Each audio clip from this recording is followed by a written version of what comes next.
Cut, rollback, fire. Good afternoon, everyone. This is a class on an outline for introductory speech. This is first one I had to take of many that I had to take on this class.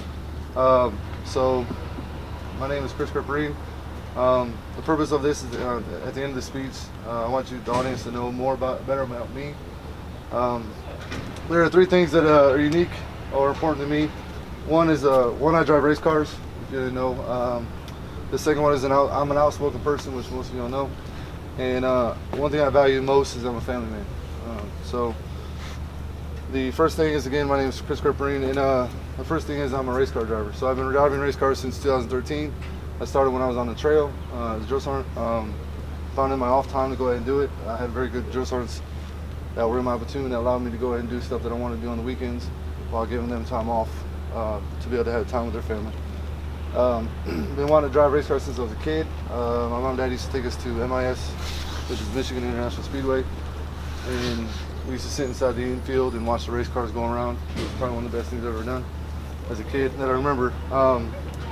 Funny stories, when I was in high school dating my wife, we were at the racetrack, local racetrack, and I said, hey, I want to drive race cars, and she told me, no, they're not safe. And as soon as I say, yeah, they are, they're safe, and then as soon as I say that, one of the race trucks goes and flips in turn one, and then she looks at me and tells me again they're safe. So she allowed me to get one, even though against her better judgment, she allowed me to get a race car, and I'm currently working on my third race car. I've demolished two of them so far. So the second thing about me is I'm a very outspoken person. We all know I'm outspoken. I speak for not just myself, but also what I feel with the little people, the ones who don't have voices or who are afraid to speak up. I usually speak up for them. Not always correct when I say things, but I try to be compassionate to people when I speak out, and I was never really good at that before. I kind of just said what I wanted to say, regardless of how people's feelings were. I never really took their feelings into account for it. So I kind of had to go back and relook at stuff. So I reassessed myself and started to realize that I can't speak that way anymore. So I do sometimes. I do kind of revert back to my old ways. And no disrespect to anybody. It's kind of hard to break that habit of being who you are for so long. So, but I do stick up for people. I do stick up for the right thing. I'm about fairness. And that's one thing about me being outspoken, is that I gotta have fairness for everybody. You can't let one person get away with something and another person not. So that's why I feel like I'm an outspoken person, and I speak up for things. I'm not gonna sit by and let somebody get hosed for something, and everybody else just dog that person out without saying something to somebody. I may not say something right away, or I may pull something off to the side, but that's the type of person I am. The third thing is one thing I hold very, very dear to myself, is a family man. Y'all know I'm married. I have 3 kids, 3 daughters. So growing up when I was a kid, I don't want to say beat a lot, but I kind of got beat a lot. All right. Some of that my part, some of that not. So one thing I do for my kids is I try to give them a better life than I had. Try to give them things that they want.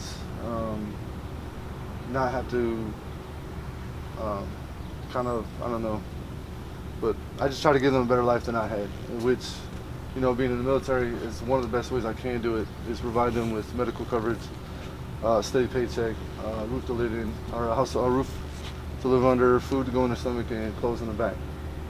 But y'all know that I live in Oklahoma and they live in Missouri, so being away, it's very difficult being a family man and having to deal with family stuff, but being two different locations, or being in a separate location where they're at.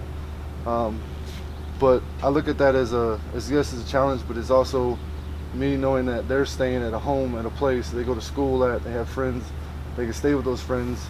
They don't have to worry about moving away every 2 or 3 years, because military, we move every 2 or 3 years. But it allows them to be able to get a structure, a stability of something, a foundation that they could build on, and it allows them to focus only on what they got to focus on, which is go to school, their future, as opposed to having to move around every 2 or 3 years and deal with that. So as you know, we're all deployed right now. This is my second deployment in 2 years. I volunteered to come here. Very difficult decision, but it was a decision I had to make for the family to make sure that I'm set up for if I do retire in 2019, that I have nothing carrying over with me, no bills, no debt, nothing that's going to affect that family life. So this is my introduction speech. So what I want you guys to think about is, so when you think of me, Chris Kirpery, think of me as a person that's adventurous, right? Somebody that's going to stand up for the right things and for people, and also be able to take care of other people, family, friends, and everything else. So, and my clincher for this is remember you can accomplish anything you put your mind to. Right? So, if you want that next rank, you want to have kids, you want to provide for those kids or other family members, you want to adopt kids, or you want to do it. Just if that's something that you want, that's a goal in life, go ahead and push for that goal, and just continue driving on, keep on keeping on. All right, I appreciate you guys being here. And again, there's many more classes I'll have to take. So, any questions? Questions at all? Again, I appreciate you all. Thank you. Cool.